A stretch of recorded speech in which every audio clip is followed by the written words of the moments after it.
Hello, my little angels. Hope you're ready for another weekend and that you removed your stupid Lollapalooza bracelet by now, because seriously, no one cares. We get it. You saw Post Malone. Sorry about it.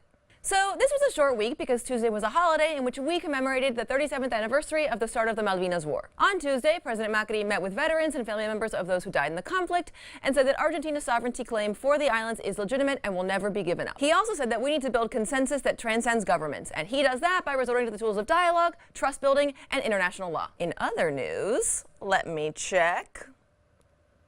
Nope. Roberto Lavagna still hasn't announced that he's running. The way things are going, he's probably going to pull Cristina Kirchner and make the announcement like hours before the deadline to register as a presidential candidate. Always keeping us on our toes.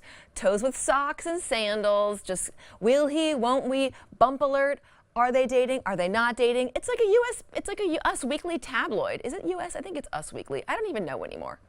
Stars. They're just like us. Speaking of Cristina Kirchner, well, actually her daughter Florencia, we're all eager to see how her case develops as she's still in Cuba dealing with health problems. The court in charge of investigating her in the Los Sauces case warned that if she failed to appear in court this week, she'd be considered in contempt.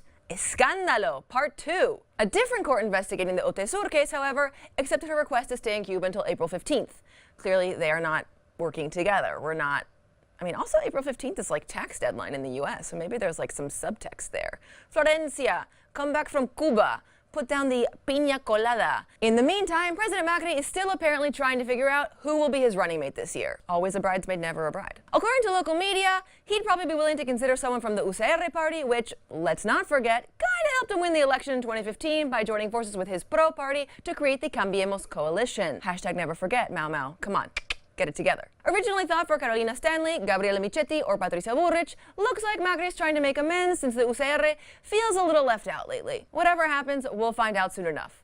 It's basically like 90210, but for grown-ups and politics. I can't even keep track anymore. It's like, first of all, he's got these 3 women, but then we don't know, he's going to bring in someone else from outside, but like no one wants to do it because they all have hurt feelings and there's bad blood. October feels so far away, and I just want it to be over at the same time.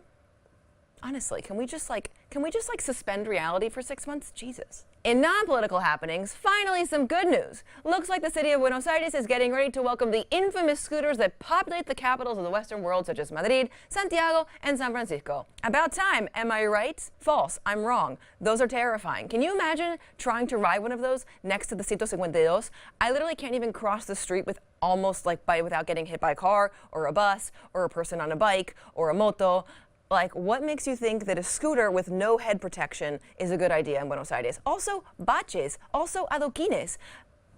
In order to avoid the mess that we experienced when Uber launched here, the city legislator is allegedly working on a draft bill so the whole thing can be regulated, and we don't have to deal with cab drivers running you over because they say scooters threaten their jobs.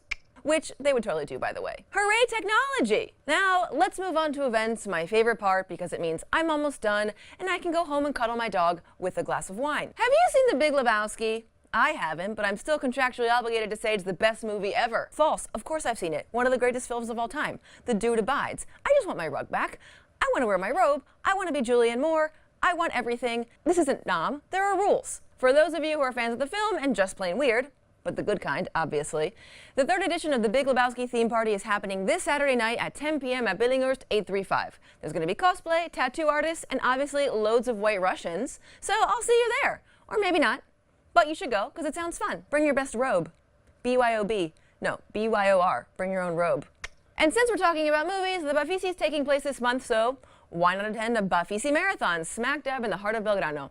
It's happening on Saturday and Sunday, and they'll be screening films from 2 p.m. to midnight at Cabildo and Juramento. It's free, #poor, and you can get your tickets at Museo Larreta at Juramento 2291. I'll see you guys there. But please remember to not talk during the movie, because WTF, people do that here. I mean, they do it everywhere, I guess, because like Netflix has ruined us forever. But can we just not comment on every scene in the film in the theater? It's rude and distracting. All right, I'm done. Get this thing off me. I just want to go home and cuddle my dog and maybe watch Queer Eye for 24 hours straight. Oh, wait, we're still recording? Shit. Can we please talk about the whole thing about the Lollapalooza bracelets? Like, is this a 2019 status symbol? Can you just take it off? You've had it on forever. We get it. We know you went. I mean, I know AirPods like mean you're cool and rich. Like Adrienne has them, fine. But Lollapalooza bracelets? Who are you, Mika Tinelli? I just want to die.